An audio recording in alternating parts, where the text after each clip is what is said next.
Pessoal, hoje eu estou entrevistando nada mais, nada menos do que Hélio Beltrão, presidente do Instituto Mises Brasil, mas eu era admirador do pai dele, que era o cara que tinha o Ministério da Desburocratização, palavra que eu mais quero falar até o último dia da minha vida. Brasil simples para as pessoas. Mas, Hélio, eu queria que você se apresentasse e apresentasse como uma pessoa do Instituto Mises, né, como é que veio essa ideia? Como é que isso veio para você? Como é que essas coisas se incorporaram? E essa iniciativa no Brasil, eu confesso que descobri quem que era Ludwig von Mises muito recentemente, quando comecei a me envolver com a política e falei, o que é esse negócio de liberalismo? Tá, tem uma teoria aí, poxa, tem alguém que desenvolveu essas coisas, que eu me intitulo como um liberal empírico, daquele que foi sentindo na raça o que era importante, e que eu acho que alguém acabou criando toda uma teoria em volta disso, e que é tão bacana. Inclusive, tem um curso, né, do Instituto aí, para quem quiser saber, Instituto Longo Profundo, inclusive o nosso amigo Rodrigo Marinho é um dos professores. Hélio, com você com a palavra. Te introduza e me explica. Eu explico tudo, vamos lá. É um prazer estar com você, sempre companheiro da nossa causa, e eu acho que as pessoas como você que vêm de uma base da prática, do dia a dia, né, lutando para fazer um negócio funcionar, crescendo do zero, são essas pessoas que realmente agregam valor para as nossas vidas, né? O empreendedor, você sabe, né, Alexis, é muito rejeitado, rechaçado no Brasil como um cara que explora os seus funcionários e que tenha mais valia, essas coisas malucas marxistas que se diz por aí, e é muito pouco valorizado. Mas quem faz a riqueza, quem gera produtividade, que gera emprego, gera renda, é o empreendedor como você, e que tem consciência social agora indo para Brasília. Que maravilha, Alexis. Assim, o seu sacrifício, a sua disposição é fundamental, porque se a gente fizer como foi na geração passada, né, que depois que veio, sei lá, o Fernando Henrique, uma opção de empresários que antes tinham uma mentalidade de ter uma cidadania política, resolveram, não, vamos delegar tudo para os políticos, e deu no que deu. Ainda bem que você está aí colocando a sua visão, essa visão que para muita gente que não tem que vender, né? Não tem que faturar, é muito estranha. Então, parabéns. Bom, como é que comecei isso, né? Você mencionou o meu pai, né? O meu pai, sem dúvida, já, embora muito mais velho que eu, as ideias deles, claro, perpassavam a nossa família e tal, mas eu era um cara com outra cabeça, parecido com você, engenheiro, com a base técnica. Eu queria ir sempre para esse lado, era para esse lado que eu fui na minha vida e não prestava muita atenção. Meu pai era advogado, era administrador de empresa, essa parte eu gostava mais. Passou pelo governo várias vezes. Esse ministério que você falou era um ministério sem orçamento e sem equipe. Eram 3 salinhas lá no Palácio, no terceiro andar do Palácio do Planalto, com 8 pessoas, sendo que 3 eram assistentes para abrir carta e responder carta, que ele respondia todas e elas o ajudavam. Então, imagina, bem diferente do mundo de hoje, né? Com esses ministérios, essas coisas. Tinha esse troço também lá na época, mas o ministério dele não tinha nem orçamento, nem equipe. Era o esforço lá dele, mais 2 ou 3 caras, tentando simplificar a vida das pessoas. Não muito diferente do que você faz agora no Congresso, mas era isso. E, obviamente, eu admirava muito esse esforço dele, via, não entendia direito, que era muito novo. Eu tinha 13 anos aí quando ele assumiu o Ministério da Desburocratização, né? Aí eu fui trabalhar no mercado financeiro, achei que o meu negócio não era engenharia em si, engenharia dava músculo no cérebro, mas o meu negócio era ir para coisas mais relacionadas às minhas capacidades, meus talentos e minhas paixões. Fui para o mercado financeiro. E aí, um belo dia, veio a crise da Ásia, a crise da Rússia, não muito diferente também da crise que a gente está vivendo hoje, em vários aspectos de resultado, não de como surgiu e tal, mas... E aí eu acabei descobrindo essa tal da escola austríaca, do Ludwig von Mises, de como funcionam os ciclos econômicos, e funcionou muito bem para a minha vida. Funcionou bem para mim, para a minha visão de mundo, funcionou bem para os meus negócios, para os meus investimentos, para o meu business, e depois de um certo tempo eu achei que eu precisava devolver isso para a sociedade, e acabei conhecendo umas figuras que estavam, talvez, anestesiadas, paradas. Por exemplo, o nosso querido Salim Matar, que estava muito antes de mim, lá nos primórdios do movimento liberal, Instituto Liberal, mas muita gente que estava um pouco desgostosa, porque estava vendo que só o estatismo crescia, e eu talvez, embora já não seja nada novo, certamente, com um sangue novo para essa causa, eu acreditei, um troço que o pessoal que estava aí, velha guarda, tinha certeza que não ia dar certo, Alexis. Eles tinham certeza convicta, porque eles que mais conheciam esse movimento pela liberdade, menos acreditavam porque mais tomaram na cabeça. Então, realmente, eles não acreditavam. Mas o Salim ainda tinha aquilo dentro dele. A maioria desistiu, foi tudo embora para casa, só começou a voltar e se interessar agora, mas não tinha ninguém atuante nisso. Assim.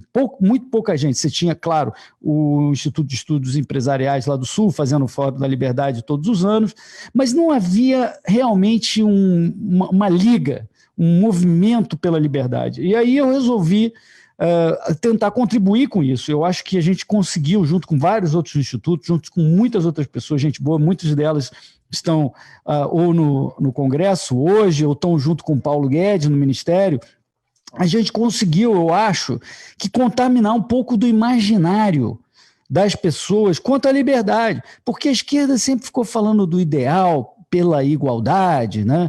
Todo mundo igual, né? Uns mais iguais do que os outros, uns com caviar e tal, mas esse ideal encanta as pessoas, e a geração passada, Alexis, dos que eu não chamo de liberais, eu vou chamar entre aspas, que eu chamo mais de neoliberais, que vinham no Brasil, que tinha, assim, geralmente eram economistas, falavam uma linguagem só técnica, só falavam de ciência econômica específica, não falavam sobre essa coisa abrangente que é a vida do cidadão comum, aquilo que a gente quer melhorar, né? A sua busca por felicidade e paz, uma doutrina muito mais abrangente, como falava, por exemplo, Adam Smith no século XVIII. Você lê o cara lá, a teoria dos sentimentos morais ou riquezas nas nações, você não sabe se o cara é economista, historiador, psicólogo, sociólogo, você não sabe, porque era tudo misturado.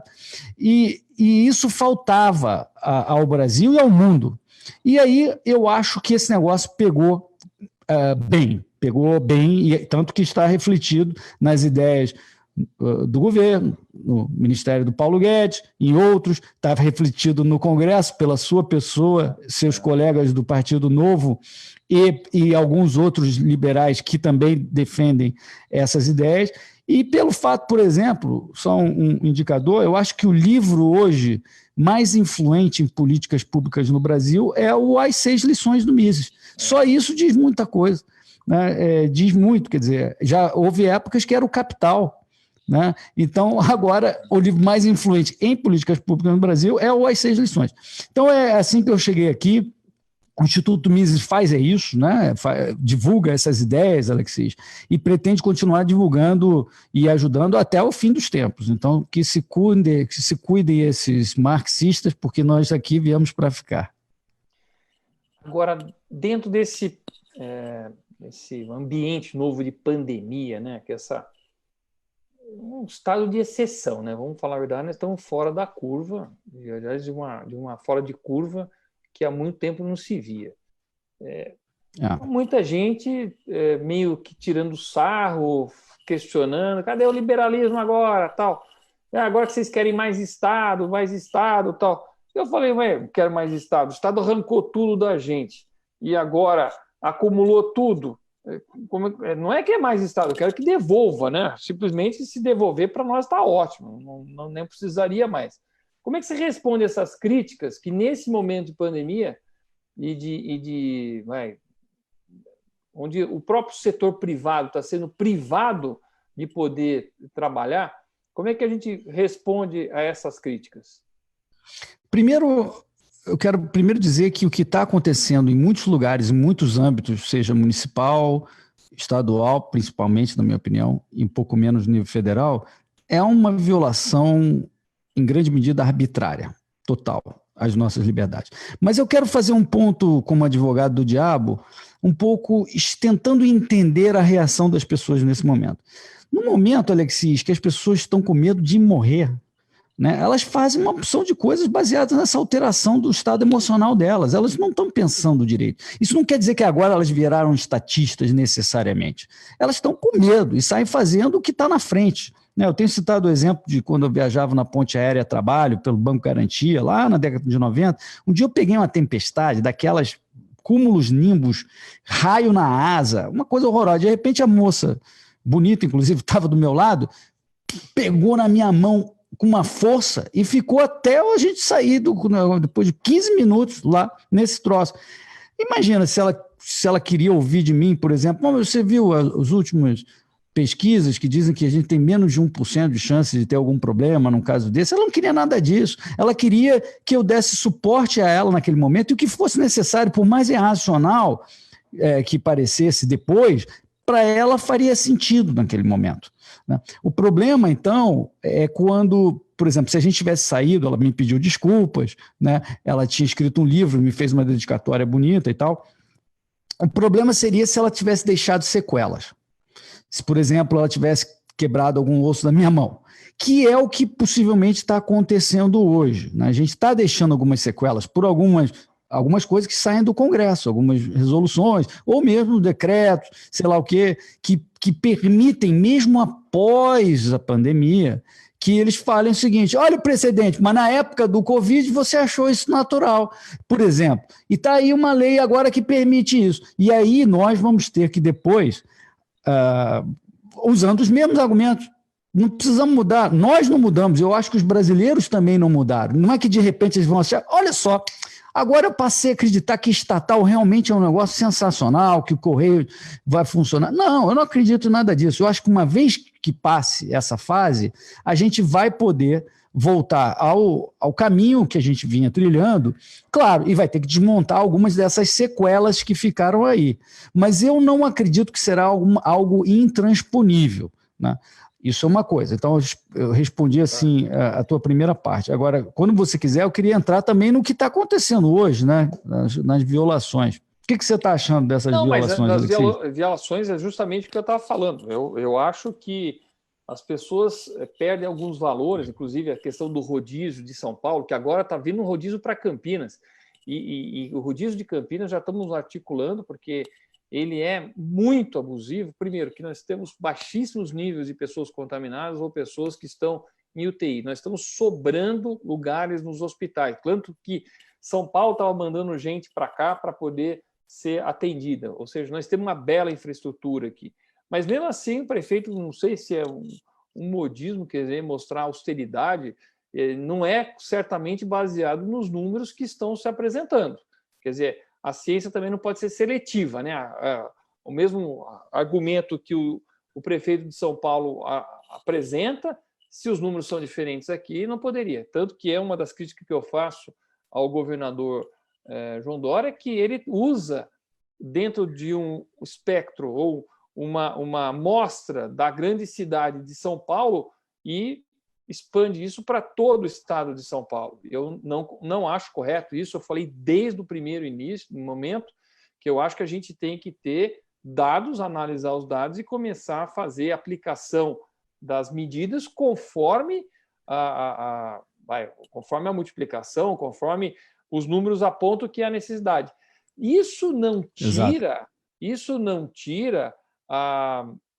de forma alguma que as pessoas tenham que tomar as medidas de segurança independentemente de ter um caso ou não de Covid na minha cidade. Ou seja, não custa nada todo mundo sair menos e usar máscaras. Eu acho que isso não afeta em nada a liberdade das pessoas. Acho que é uma questão de consciência, né? E, inclusive, falando de liberdade, me corrija se eu não estou falando bobagem, na verdade, se eu saio sem máscara, eu estou limitando a liberdade do outro, né? Porque a minha mesmo, eu não tenho o direito de tirar dos outros. Estou certo? Vamos lá. Esse tema é bastante interessante. Você citou o rodízio, só para as pessoas entenderem o que está acontecendo na cidade de São Paulo agora, né? Existe um rodízio que é conforme o dia do mês. Então, se a sua placa acaba em par, você só pode circular nos dias do mês pares, né? Então, só circula um a cada 2 dias, então é revezado, né? Essa regra, por exemplo, não se aplica a taxista, né? Então, e o que aconteceu após esse rodízio foi um enorme aumento de concentração em transporte público. Ou seja, quando você pega esse exemplo, você já vê claramente que não tem nada de científico, é arbitrário e só piora a situação, porque o transporte público foi mais cheio, as pessoas ficaram mais aglomeradas ainda, e é aí que vai causar. Eu fiquei me perguntando se o prefeito Covas não tem um estudo que demonstra que o vírus não entra em táxi, por exemplo, porque ele fez o rodízio para os Ubers e para os carros normais, que só tem um condutor normalmente, né? E ele deve achar que ali vai pegar sozinho, né? Mas o táxi não tem problema. E o transporte público aumentar a aglomeração também não tem problema. Ou seja, a gente está sofrendo essas arbitrariedades, essa pseudociência, por tudo quanto é lado. Você citou Campinas. Também Marília, o dado que eu ouvi, que também é aí pertinho, depois a gente fala de Araraquara, que fizeram com aquela moça lá. Nossa.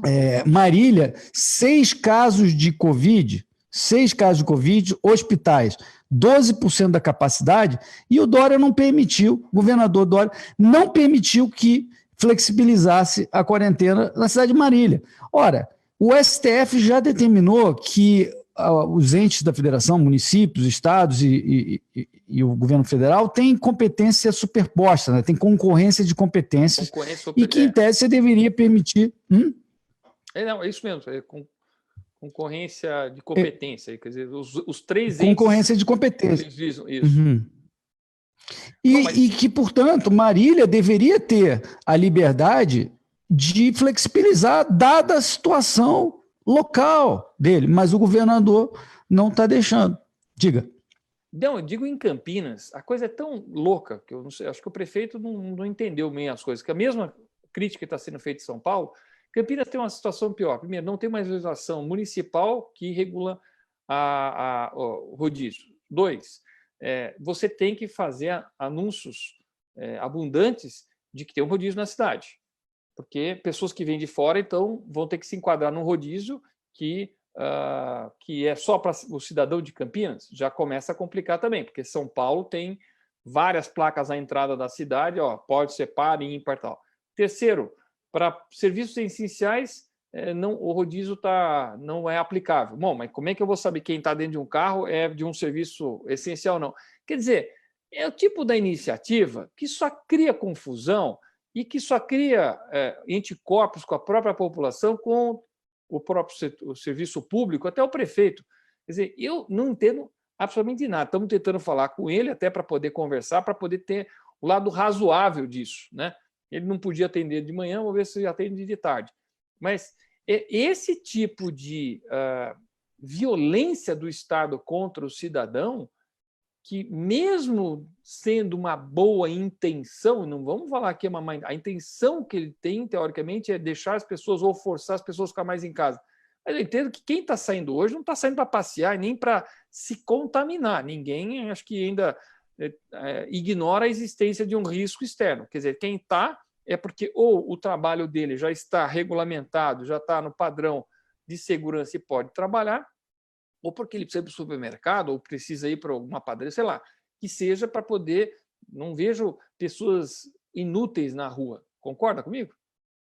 Eu concordo 100%, e eu acho que a crença comum, principalmente das pessoas que têm uma mentalidade mais elitista, é de que o brasileirinho, coitadinho, não vai nunca fazer o certo, não vai se preocupar com a própria vida dele, entendeu? Vai fazer uma porção de besteira. Isso está errado, a gente viu a adesão das pessoas, independente de lockdown, fizeram pesquisas, inclusive, se abrisse tudo, você iria para o shopping? Não. O pessoal todo falando, não, iria para o supermercado. A gente viu, não é porque tem uma ou outra polícia aí, viatura na rua, que as pessoas, por isso que elas não saíram. Não é por isso, não é. Então, assim, a responsabilidade individual, ela cobre muito da preocupação que a gente tem de não haver um contágio irresponsável. Isso é a primeira coisa.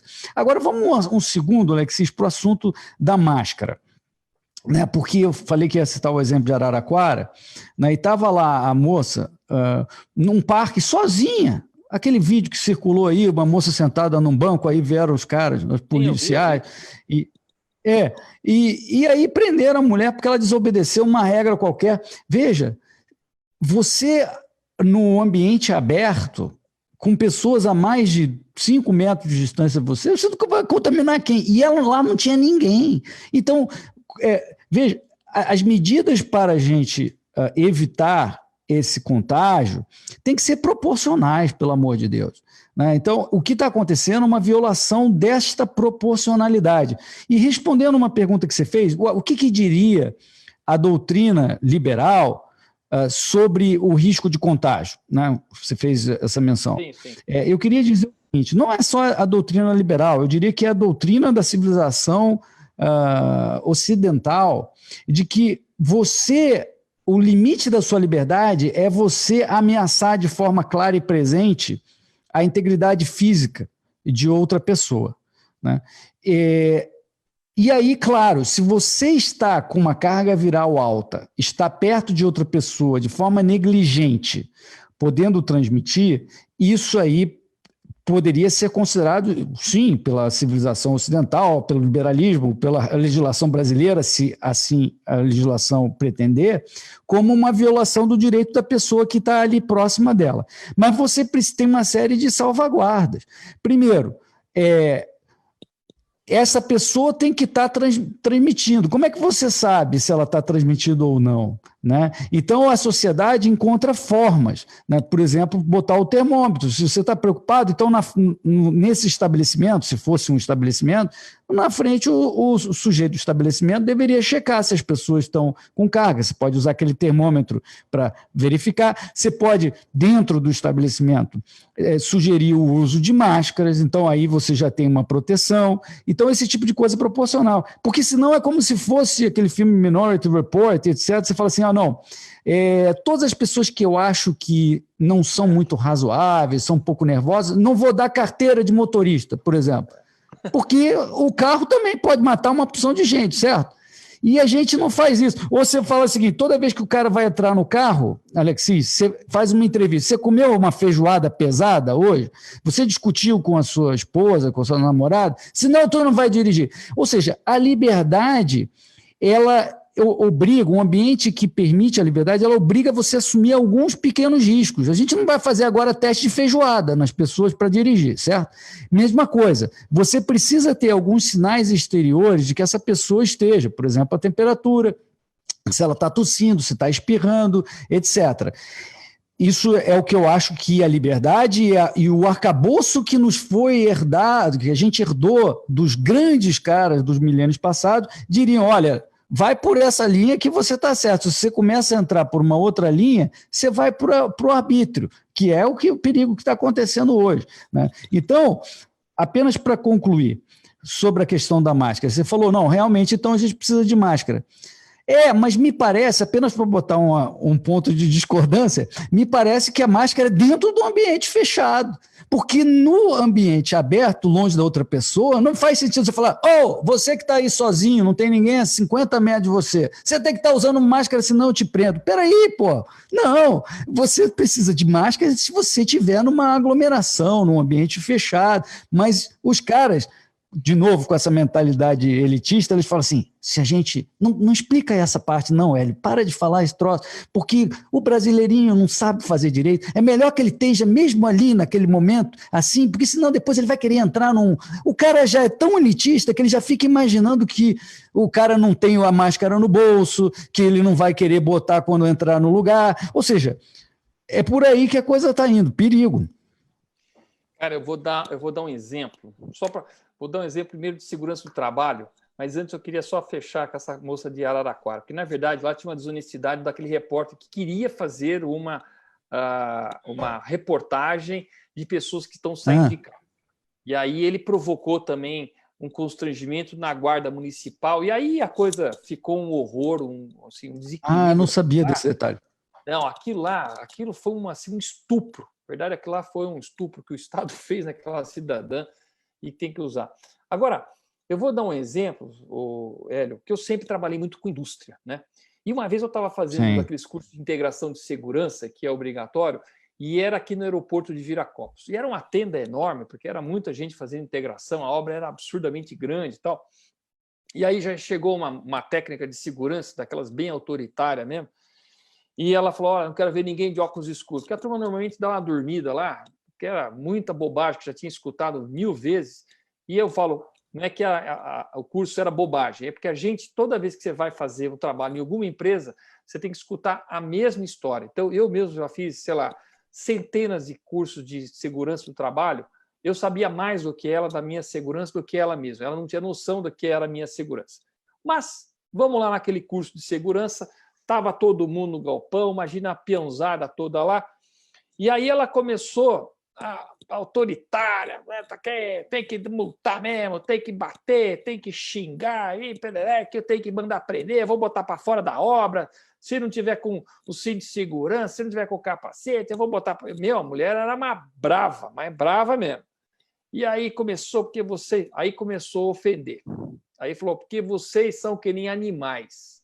Se não bater, vocês não aprendem. Ah, rapaz, aí mexeu com o meu brilho. Falei, opa, espera um pouco. Aí eu levantei a mão, porque ninguém levanta a mão no curso de segurança do trabalho, integração. Ninguém levanta a mão. Todo mundo escuta para querer ir embora, porque aquilo lá é... Ninguém leva... Eu falei, oh, peraí. Aí a senhora já passou dos limites.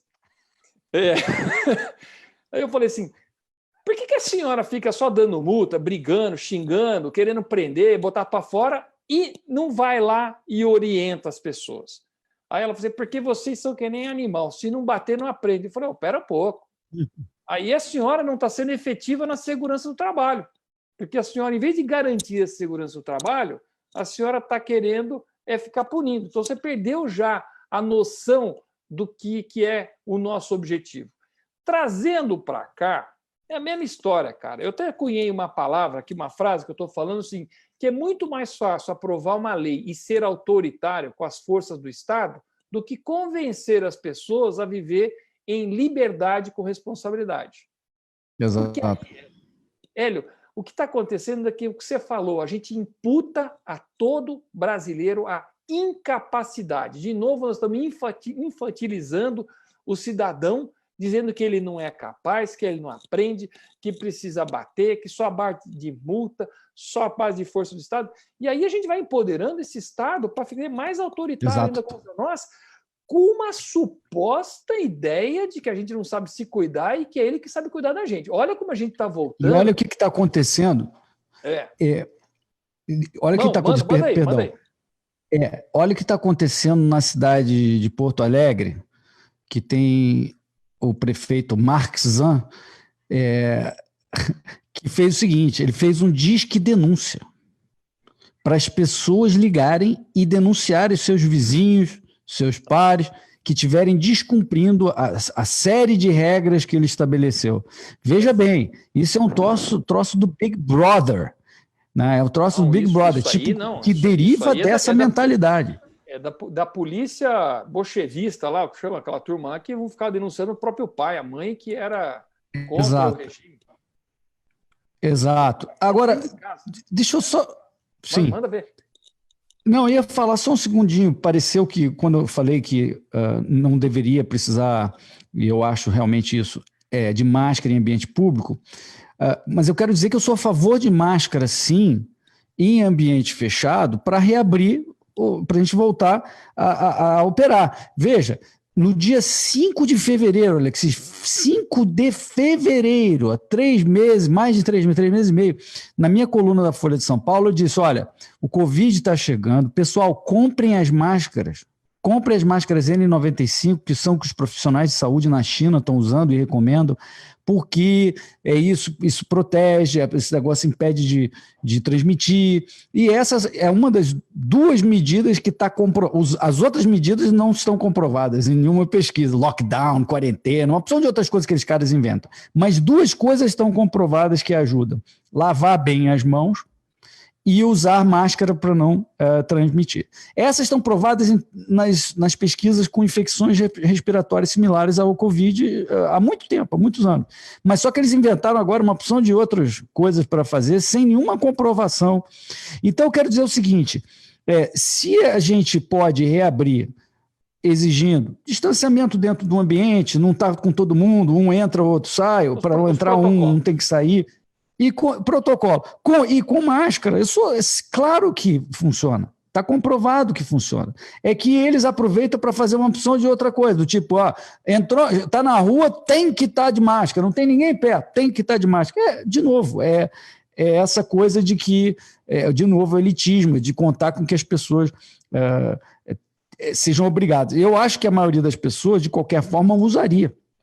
Demonstrariam isso. Eu usaria, você também usaria. Isso. É exatamente isso. Aliás, tem gente que usa até no próprio carro. Quer dizer, eu acho que fica à vontade. Não estou limitando isso. Ninguém é obrigado.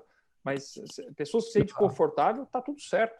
Agora, o duro é vir o Estado falar que a partir de amanhã você é um infrator, vai levar multa de R$600. Estão querendo aprovar R$600 para cidadão que é pego 2 vezes sem máscara na rua. Agora vai ter o CPF de cada um controlando. Eu estou assustado. Nós, bancada do Novo, vamos votar contra esse projeto de lei, que deve passar hoje. Faz muito bem. É arbitrária essa definição. Ao ar livre, as pesquisas indicam que a transmissão não ocorre, né? Só ocorre se a pessoa estiver próxima da outra. E ao ar livre a coisa espalha. Quando você está em ambiente fechado, o vírus fica mais contido e aquilo se transmite mais. É outra coisa. Então, não está sendo proporcional ao perigo essa definição de obrigatoriedade de usar nas ruas. Se você estivesse falando dentro de ambientes fechados, aí tudo bem, eu entendo. Né? E eu acho que deveria ser critério da loja, porque a loja pode usar um outro protocolo. Falou, entra um por vez. Pô, se entrou um por vez, por que você precisa de máscara? Se o outro cara dentro da loja está com a máscara. Na relação entre o cliente e o vendedor. Mas aí, Hélio, é o seguinte, todo mundo sabe se proteger, né? Quer dizer, essa ideia de que as pessoas não sabem se proteger, que as pessoas não são incapacitadas, que simplesmente são infantilizadas, é que nós temos que varrer, né? E, de novo, imputar as responsabilidades, liberdade com responsabilidade, né? Vamos falar sempre muito disso, e é isso. Então, eu acho que hoje, se vai todo mundo no ambiente de um ônibus, alguém entrar sem máscara, acho que todo mundo que está com máscara pode descer. Você não vai entrar nesse ônibus. Aí... Exato. Exatamente. E tem outras, saindo um pouquinho das máscaras, né? Algumas coisas que eu vi aí nos últimos 10, 15 dias, eu não sei se estão em vigor ou não estão, mas que me assustaram, só para a gente exemplificar. Por exemplo, eu ouvi falar que Campo Grande tem toque de recolher, às 8 da noite ninguém mais sai na rua. Eu vi também que Porto Alegre, senhores, estamos quase chegando lá, de 60 anos para cima, não podem sair na rua, de jeito nenhum, independente se está saudável ou não importa, não pode sair na rua. Né? E eu vi coisas que depois o STF tentou esclarecer, mas medidas dos estados dizendo, fechando fronteiras. Não é só uma barreira sanitária de um teste, mas fechando, tanto que não chegou vacina a um lugar que tinha que chegar, então atrapalhou todo, justamente o que você está tentando melhorar, né, que eram vacinas de gripe, mas eram questões de saúde, questões sanitárias, que você estava estabelecendo e prejudicava justamente o que você queria tentar ajudar. Então, esse tipo de coisa, né, é um absurdo. Imagina você não poder ir e vir. Eu acho que a Constituição brasileira deixa muito claro. Nós não estamos em estado de sítio. Então, portanto, o nosso direito de ir e vir está mantido. Claro que tem que obedecer certos critérios que o STF já esclareceu, sanitários, mas são barreiras sanitárias, testes. Você fala o seguinte, vem cá, você está tossindo, não está, você está com temperatura, você está ou não com máscara, dependendo da regra. Mas você não pode impedir o direito de ir e vir das pessoas. Esse é uma coisa que, se crescer, se estiver sendo feita, a gente tem que protestar e ir para as ruas e não aceitar de jeito nenhum. Eu tenho exatamente o mesmo pensamento, linha de raciocínio. Acho que nós temos que usar o bom senso, como você falou da tua amiga dentro do avião lá, na hora que a coisa começou a balançar, o bom senso foi jogado para fora e pegou na tua mão e quase quebrou tua mão. Bom, meu amigo, Eu a conhecia, não é minha amiga, não. Eu não a conhecia, era uma completa desconhecida. Você falou que ela era bonita, escreveu um livro e fez uma dedicatória. Então. É o seguinte, eu só queria fazer mais um raciocínio, que até estava discutindo com meus filhos dentro de casa. Eu tenho 3 filhos bem bacana, cabeça muito boa, cabeça inquisitiva. E aí eu estava discutindo aquela moça que foi para a praça, mas vamos pensar agora numa praia. Né? A praia está deserta, e aí eu tenho lá, eu vou para a praia deserta. E aí vem toda a polícia e me prende. Aconteceu isso no Recreio dos Bandeirantes. Aconteceu com o Luiz Lima, a esposa do Luiz Lima, o deputado federal, que é nadador profissional, a filha estava treinando com a mãe e tal, e estão prendendo. Mas aí vem a pergunta o seguinte, tudo bem, aquela pessoa não tinha ninguém na praia, ela foi, ela não botava ameaça em ninguém, isso nós concordamos. Mas e aí eu não estou dando o direito de todo mundo ir para a praia também? Quer dizer, se a partir desse momento se eu dei direito para um, qual que é o direito de um que não é o direito de todo mundo? Na visão liberal. Não, eu acho que meu ponto é o seguinte, vamos dizer que, dada a situação de pandemia, foi estabelecido pelas regras sociais, intermediado pela municipalidade, pelos legisladores, de que você deveria usar máscara ou não fazer uma aglomeração muito grande. Vamos dizer que seja essa a regra. Mas se é essa a regra, todos têm o direito de ir à praia desde que não esteja havendo uma aglomeração. Ou seja, então o direito permanece com todo mundo. O que você não pode é desobedecer essa regra sanitária que eu estou pressupondo que seja razoável. O que eu acho que não é razoável é uma regra de ninguém pode andar pela praia, ponto. Não faz sentido isso. Esse é o exagero. Eu acho que a regra sim tem que valer para todos. E se por acaso uma pessoa ocupou aquele espaço primeiro e a tua regra permite que se ocupe desde que não haja aglomeração, melhor para ela ocupou o espaço. Você, por exemplo, se você está numa calçada na rua e você ficar em pé na calçada parado, ninguém pode te empurrar e tirar dali só porque você chegou primeiro. Todo mundo tem direito à calçada, mas você naquele momento está usando aquele pedaço dessa calçada, então ninguém pode te tirar dali também. Mas todo mundo tem o direito de estar ali circulando. Você só não pode estar impedindo outras pessoas de passar, você não pode estar assim na calçada, ninguém passa daqui. Mas todo cidadão tem o direito de chegar primeiro naquele momento. Chegou primeiro na praia, chegou primeiro naquele ponto da calçada, não tem problema nenhum. Depois ele também vai ter que ver o critério, né? Quando eu cheguei não tinha ninguém. Agora que tem 10 em volta... Isso, aí se chegou o segundo, ele tá distante, ok. Se chegou o terceiro, está distante, ok. Mas chegou o quarto, passou da regra lá que foi estabelecida, vamos dizer que seja 2 metros, aí tudo bem, aí você está descumprindo. Não, mas aí tudo bem também, mais ou menos. Quer dizer, eu acho que não é o Estado que tem que falar que é sim que não também, né? Lembrar disso. Eu acho que as pessoas mesmo, assim, para mim não estou mais confortável, o outro fala, eu não vou ficar aqui porque eu não estou desconfortável. Quer dizer, vamos eu acho que isso deixar o seu... Eu acho que isso funciona melhor, isso que você está dizendo, mas eu apenas quero esclarecer que se houver uma regra que seja razoável no nível municipal, sei lá o quê, essa regra não necessariamente impediria uma primeira pessoa de ir à praia. Não deveria impedir, inclusive, porque não faz sentido. Uma pessoa sozinha na praia não vai transmitir para ninguém e pronto. Então, 2 também não. O que você tem que determinar as fronteiras de uma regra razoável. E a fronteira da regra razoável, aqui nesse caso específico, que eu, pelo menos, sem ser especialista em saúde e tal, falaria o seguinte, olha, você tem que estar a um mínimo de tantos metros da pessoa, tem que estar de máscara, não pode ter aglomeração.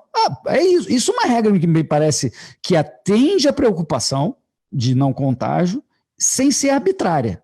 E aí o ônus está todo na governança pública que determinou a regra, e não na pessoa, eu acho. Uma vez eu fui no Fórum da Liberdade, em São Paulo, fui lá no hotel... chama Naomi lá, que é que foi do Rui Otaki, aquele que tem um desenho bonito.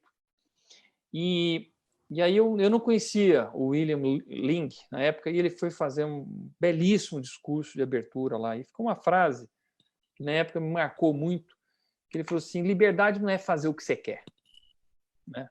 Liberdade não é simplesmente você fazer o que você quer.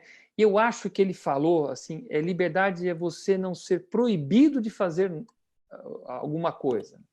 Você lapida melhor essa frase para deixar um bom entendimento para as pessoas, porque acho que tem muita confusão de gente que achar que assim, liberdade é eu fazer o que eu quero, meu amigo.